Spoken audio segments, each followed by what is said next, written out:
बिस्मिल्लाहिर्रहमानिर्रहीम। अस्सलाम वालेकुम। उम्मीद है कि हमारे बहन भाई सब ठीक होंगे। जैसा कि आप जानते हैं कि हमारा एक मकसद गरीब मुस्तक फैमिली को सपोर्ट करना है। इसी सिलसिले में मैं आई हूँ एक चाचू और मासी के पास। मजीद मासी और चाचू से पूछ के आप लोगों से शेयर करते हैं। अस्सलाम वालेकुम। वालेकुम सलाम।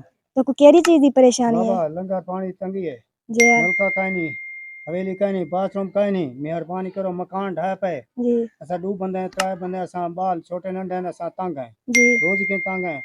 बार होंदो के लैट्रीन बण वञे, नलका ही मिल वञे, जी मकान हाल को जो फरो तावन सा ना तावन करो तो ठीक है मेहरबानी करो। ज़्यादा असां बड़े तंग हैं, जी पुत सारे यके छोड़ गए, असां तंग हैं, रोज़ी के तंग हैं, पानी के कम में कने थींदा नहीं, तो लिहाजा मेहरबानी करो असां तावन करो। बाबा सारा मकान है डठा पे, मेहरबानी करो तामन करो सारे नाल। असा तंग है रोजी पानी किने, ये सारा मकान ढाए पे सकने तामन नहीं थीना नहीं बनता। असा गरीब लोग हैं, कनल के तामन की थे नलका हवेली कोई शे मेहरबानी करो थी लैट्रीन मिला लंगर पानी जेरा तामन थी वञे। तो ठीक है बहन भाई, आपने सुन लिया कि चाचू जी बहुत ही मजबूर हैं। उसने आपको अपनी कहानी बता दी है। अगर हमारे बहन भाई कोई भी सदका जारी समझ कर इस बहन मासी और चाचू को मदद करना चाहता है तो नंबर हमारा दिया गया है। जज़ाक